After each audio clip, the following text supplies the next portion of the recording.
কাদাছোড়া বন্ধ করে ঐক্যবদ্ধ থাকুন।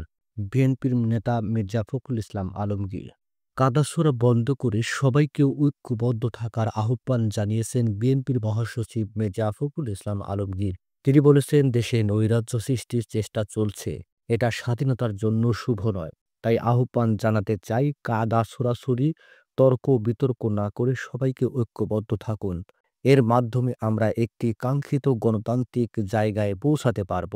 রাজধানীর রমনার ইঞ্জিনিয়ার ইনস্টিটিউশন মিলনায়তনে পিলখানা হত্যাকাণ্ড নিয়ে আয়োজিত শোক সভায় তিনি এসব কথা বলেন।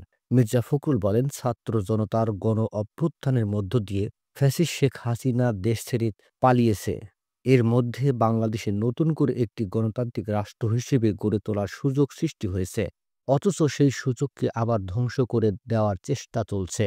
শেখ হাসিনা ও আওয়ামী লীগ দেশের বিরুদ্ধে ষড়যন্ত্র চালিয়ে যাচ্ছে উল্লেখ করে তিনি আরও বলেন, শেখ হাসিনা ভারত থেকে ছাত্র জনতার বিজয়ের ফলাফলকে নষ্ট করে দেওয়ার পরিকল্পনাও করছে।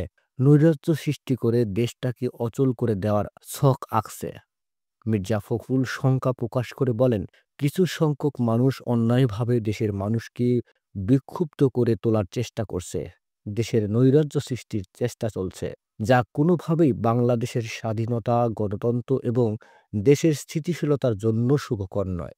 তিনি বলেন, এই অন্তর্বর্তী সরকার ছাত্র জনতার বিপ্লবের মধ্য দিয়ে আসা একটি সরকার।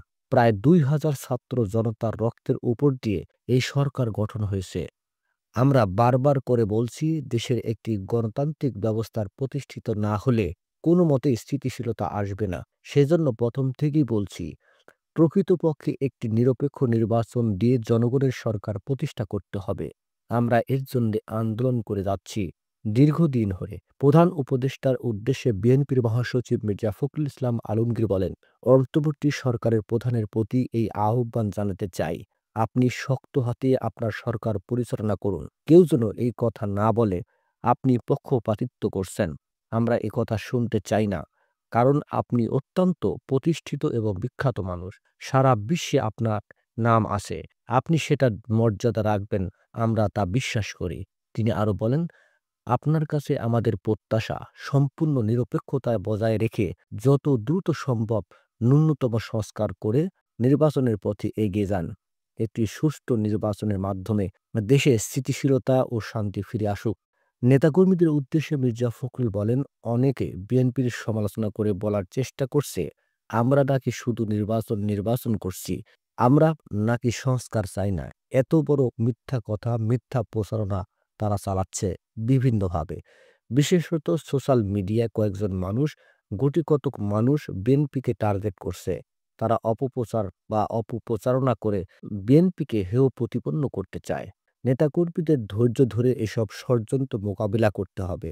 মহান মুক্তিযুদ্ধের সেনাবাহিনীর ভূমিকা তুলে ধরে মির্জা ফখরুল বলেন, ১৯৭১ সালে যখন পুরো জাতি কিংকর্তব্য বিমূঢ়, পাকিস্তান সেনাবাহিনী যখন আক্রমণ করেছে, গণহত্যা চালাচ্ছে, ঠিক তখন সেনাবাহিনীর একজন অখ্যাত মেজর জিয়াউর রহমানের স্বাধীনতার ঘোষণা করে পুরো জাতিকে মুক্তিযুদ্ধে ঝাঁপিয়ে পড়তে অনুপ্রাণিত করেছিলেন। এবার ছাত্র জনতার আন্দোলনেও সেনাবাহিনী দেশপ্রেমিক বাহিনীর ভূমিকা পালন করেছে।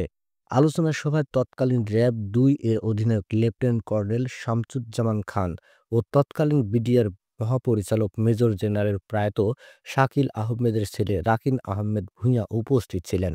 এছাড়া আরও বক্তব্য রাখেন বিএনপি স্থায়ী কমিটির সদস্য মেজর অবসরপ্রাপ্ত হাফিজ উদ্দিন আহমেদ, সেলিমা রহমান, চেয়ারপারসনের উপদেষ্টা আব্দুস সালাম, জাতীয়তাবাদী মুক্তিযোদ্ধা দলের সভাপতি ইশতিয়াক আজিজ উলফাত এবং যুবদলের সভাপতি আব্দুল মোনায়েম মুন্নাসহ আরও অনেকেই। নিউজটি সম্পূর্ণ দেখার জন্য সবাইকে ধন্যবাদ। বাংলা নিউজের পরবর্তী আপডেট পেতে আমাদের চ্যানেলটি সাবস্ক্রাইব করুন। নিউজটি ভালো লাগলে অবশ্যই লাইক, কমেন্ট, শেয়ার করে অন্যকে দেখার সুযোগ করে দিন। ধন্যবাদ।